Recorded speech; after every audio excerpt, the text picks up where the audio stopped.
শহীদ আবু সাঈদের মাধ্যমেই আসলে জুলাই বিপ্লবটা সারা বাংলাদেশে ছড়িয়ে পড়েছিল এবং মানুষের হৃদয়কে কাজ করতে পেরেছিল।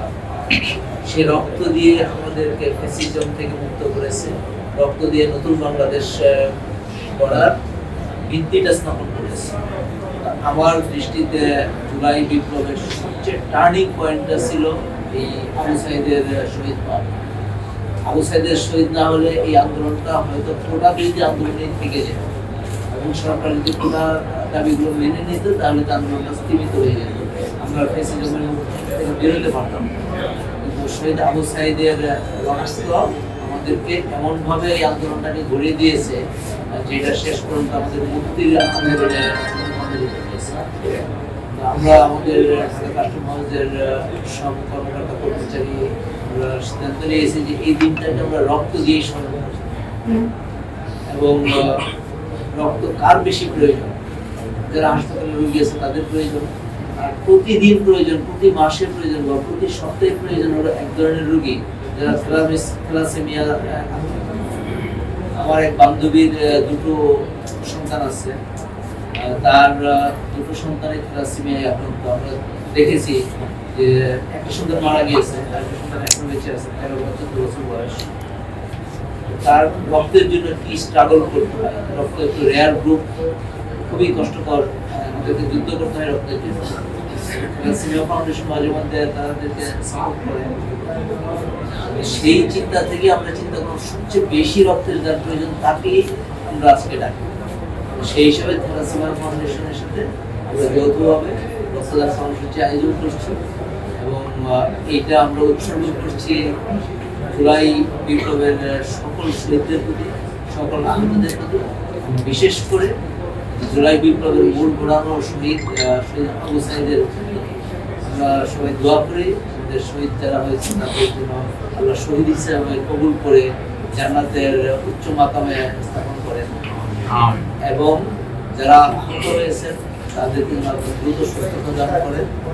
আর যারা থ্যালাসেমিয়া রোগী আছেন তাদের যেন আমরা সাহায্য করেন এবং তাদের যে সহায়তা হবে। আমরা সবসময় যদি রক্ত দিই, তারা বলেছেন যে আমরা 4 মাস পর রক্ত দিলে আমাদের জন্য ভালো, আমাদের বোন মেয়েগুলো রিফাংশনাল হয়।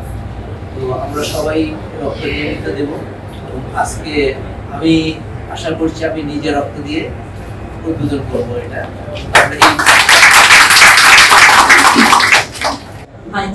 বাংলাদেশ থ্যালাসেমিয়া ফাউন্ডেশন আমার আরেকটা পরিচয় ছিল, আমি দীর্ঘদিন সরকারি ডাক্তার হিসেবে বাংলাদেশ সরকারের প্রশাসনে কাজ করেছি।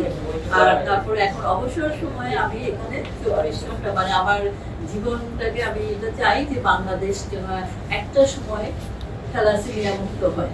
আজকে আমরা যে প্রসঙ্গে আসছি সেটা হচ্ছে রক্তদান। এই কারণ আপনারা জানেন যে থ্যালাসেমিয়া রোগীগুলো মাসে বা 2 সপ্তাহ পর পর অথবা 3 সপ্তাহ পর পর রক্ত দিয়েই বেঁচে থাকে। আজকে যদি আমরা রক্ত দেওয়া বন্ধ করে দিই কালকেই সে অসুস্থ হয়ে যাবে। আমরা যারা বাবা মা আছি তারা আমরা সবাই জানি আমরা বেঁচেই থাকি, পরবর্তী প্রজন্মকে আমরা স্বাচ্ছন্দ্য দিতে চাই, তারা নিরাপদ থাকতে চায়, কিন্তু ওই বাবা মা গুলো কিন্তু একেবারেই অসহায়।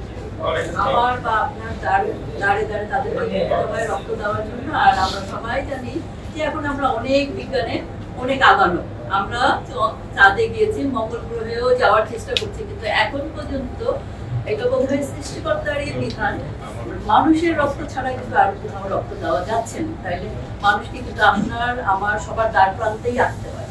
আরেকটা ব্যাপার হচ্ছে আপনি যখন রক্ত দিবেন, যদি সুস্থ সক্ষম হন, আপনি রক্ত দিলে আপনার বোন ম্যারো যেখান থেকে রক্ত করবেন সেটা রিজিউনেট হয়, মানে ওটা আবার পুনর্জীবিত হয়। পুনর্জীবিত হলে আপনার ওই রক্তের কার্যক্ষমতাও বাড়ে।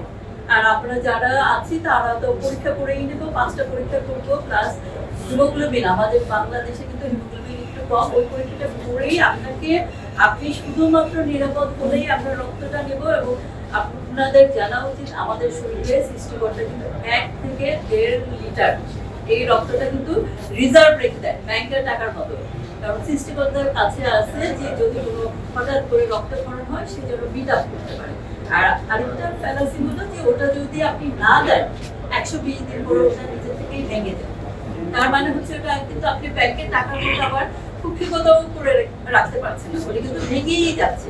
তাহলে যেই জিনিসটা ভেঙে যাচ্ছে আপনার শরীরের অতিরিক্ত অংশ, ওটা যদি আপনি প্রতি 4 মাসে পর পর দেন তাহলে আপনার শরীর ভালো থাকবে। আর আমরা বাংলাদেশে আমরা বলি 18 থেকে 20 কোটি মানুষ, বাংলাদেশে যদি আমরা বছরে একবার করেও রক্ত দিই, বাংলাদেশে কখনোই কোনো রক্তের অভাব হওয়ার কথা না। কিন্তু বাস্তবতা আমরা জানি যে প্রত্যেকটা বাবা মা বা ভাই বোন যখন কেউ অসুস্থ হয়, হাসপাতালে রক্তের প্রয়োজন হয়, বিভিন্ন জায়গায় ছুটি করে যায়। তাই না, আমরা যদি যারা একটু সমাজের সচেতন জনগোষ্ঠী আছে, আমরা যদি একটা অঙ্গীকার করি যে বছরে একবার হলেও আমরা রক্ত দিব, তাহলে আমাদের কিন্তু আসলে বাংলাদেশে কখনো রক্তের অভাব। আমি আপনাদের মাধ্যমে এটা জানাতে চাচ্ছি, আপনারা সবাই একটু আমাদের ফাউন্ডেশনে যাবেন, দেখবেন যে ছোট ছোট বাচ্চা, আমাদের এমন রোগীও আছে 9 মাসের বাচ্চা, তাকেও রক্ত দিতে হচ্ছে। সাপের তো বিষ হচ্ছে নিউরোটক্সিন, ও ব্লাড ভেসেলের মধ্যে ঢুকে ব্রেনে চলে যাচ্ছে, ব্রেনটাকে অকার্য করে দিতে পারে। এই জিনিস মুখ দিয়ে ঝাড় মুক্ত করে কি করে ব্লাড ভেসেল আমার ডাক্তারি জীবন ছিল 4 বছর। 4 বছরের মধ্যে আমি ওঝা থেকে 2জনকে ওখানে পেয়েছি, তারা গবেষণা করেছিল, তারা বেঁচেছিল। আর একজন মারা গেছে, আর একজনকে তারা আন্দোলন সেখানে কিন্তু সাপের করা হচ্ছে। টিকাদানের ক্ষেত্রে